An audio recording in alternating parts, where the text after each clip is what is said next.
Today on MH News, it's songwriting time. We don't have to chase this dream alone. Welcome everyone to MH News. I'm your host, Matt Haslam. A lot of people ask me for advice on how to be a good songwriter, and there really isn't much advice anyone can give to becoming a songwriter, because if you were to look at almost every songwriter nowadays, they were born with the talent they have, and that talent just can't be given to you and it can't be learned. So we're going to suppose that you were already writing poetry throughout your childhood, and you've already learned how to play at least one instrument, if not a few. But without further ado, here's our advice. The best way to write a song is to listen to the same type of music that you want to write. Basically, you couldn't paint the Mona Lisa without first examining and critiquing other paintings of similar viewpoints, such as other portraits. So you wouldn't want to look at a bunch of black and white graphite portraits when you're trying to paint something in color. The same thing goes in songwriting. You want to first examine country music in the same similar style if you're trying to write a country song. And if you're trying to write your own style of music, then more power to you. But if you're trying to do that, first take a song in an already established genre and change the style to your own style and test the waters just a little bit to make sure there is an open market for that style of music before spending too much time on writing something that no one wants to hear or no one will buy. The second part is to write about your own life. The best songs in the world are those which tell of personal experiences. I know in many of my songs I write about my personal experiences with love, with family, and with life issues. So write about what you know. In your song, your audience should feel empathy towards either the happiness or the pain that you experienced. Remember, in songwriting, you're telling a story, and you can't tell a story if you don't first believe in the story you're telling. Some songs I've written come from inspiration from my friends or family members. For instance, if one of my friends will tell me a story, and then I'll paint that picture for my audience in a song. But it's important to change the characters as to not call your friend out and tell the world a story your friend wanted to keep a secret. So if your friend mentions to you a story that you find inspiring enough to write a song about, maybe ask them if it's alright if you can use that story and share it as long as you change the characters' names. If it's a story of their childhood being bullied in school or something similar, many times you can approach it in a way to ask your friend if it's alright if you can share that story in hopes of helping someone else who might be going through the same similar situation in their life. The third part is to keep writing no matter what. Even if it's just junk, force yourself to write at least one song a week, and then maybe after a month or so, look through the lyrics and see if there's anything at all that you can actually end up using.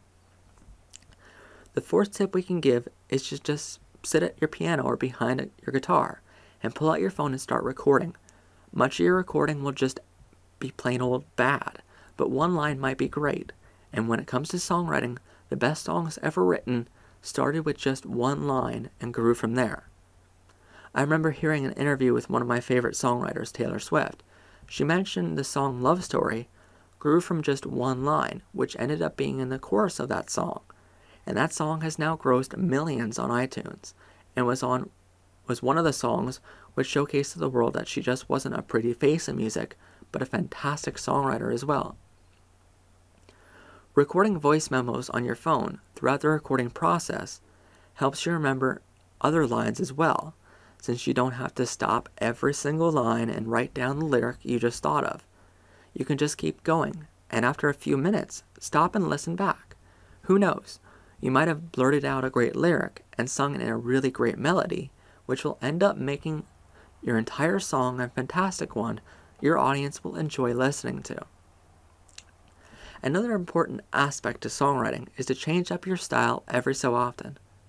No matter if you're a country artist, a rap artist, a country artist, or whatever else, it's vital to change up your style so every so often, just to make sure your audience keeps coming back for more. If your audience keeps on hearing the same style song after song, they're eventually going to leave, or they're going to stop buying your album. So listen to different styles of music besides your own, and play around with other instrumentations. Remember in songwriting that you're telling a story, so after you're done writing the song, read the lyrics back to yourself without any instrumentation and without singing the lyrics in a melody. Just read the lyrics like you would read a book. If while you're reading you can't picture yourself going through the same story with your character, your song needs to be rewritten. And if you need help in writing like this, read a couple books by your favorite author. Now, I know that I'm a filmmaker who writes plenty of scripts, so I visualize the story and write my songs as if I'm writing the script for a video. But in the end, this is theoretically what you want to do as well. Later on, when your song goes into production, even if you're not the one paying for it, you're going to want to create a music video for it. And when you go to a videographer, they're going to want you to have somewhat of an idea on how to film the music video. So having the lyric, which paints a pretty picture, goes a long way. Plus, your audience, no matter what genre of music you perform, wants to be a part of the story. So if you write a beautiful story for them to be a part of, your song will be all the better as a result. Remember to always write in second person. If you write a very personal story into a song, then every time you perform that song, it's going to bring up those memories. Nowhere is this more apparent than in love songs. If you write a breakup song, then write it in second or third person. That way you can separate yourself from the story, and you're able to perform it night after night without having to pour your heart into the show and burn yourself out eventually. The more personal of a story it is for you, the more you should separate yourself from the character you are painting into the story.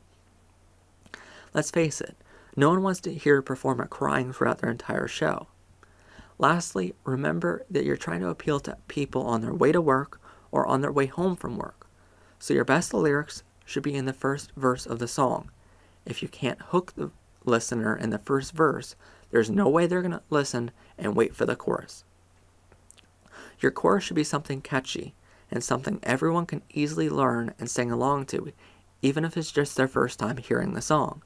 You want for your audience to have the song stuck in their head all day, so much that they keep calling the radio station to hear it again and again, and so much that they go into iTunes or a similar distributor and buy it. The more you can make the song catchy, the more appealing it will be for record companies to pick it up and produce. Which reminds me, just because you wrote the song doesn't mean you need to produce it. The top record companies in the world have all come out and said they don't mind if the song is only recorded on a Zoom H4n or a similar device, and that it doesn't need to be a studio version, which costs you thousands as a songwriter. The record companies have to produce it with their artists anyway, so you producing it on your own does them no good and only costs you thousands. It won't be reimbursed. So there's our tips on songwriting. Remember, you can't just decide one day to be a songwriter and it's something you're born with. But if you have any tips you'd like to share with others, please comment below and share with everyone else. Don't forget to like and subscribe to our channel for plenty of great content to come. Please email info@madhaslam.com with your suggestions for topics for upcoming episodes as well. This is, after all, a two-way street. So tell us what you want to see. Ask us any questions you'd like, and we'll try our best to create the content you enjoy watching. Thanks for watching, and see us back here every Sunday and Thursday for brand new episodes.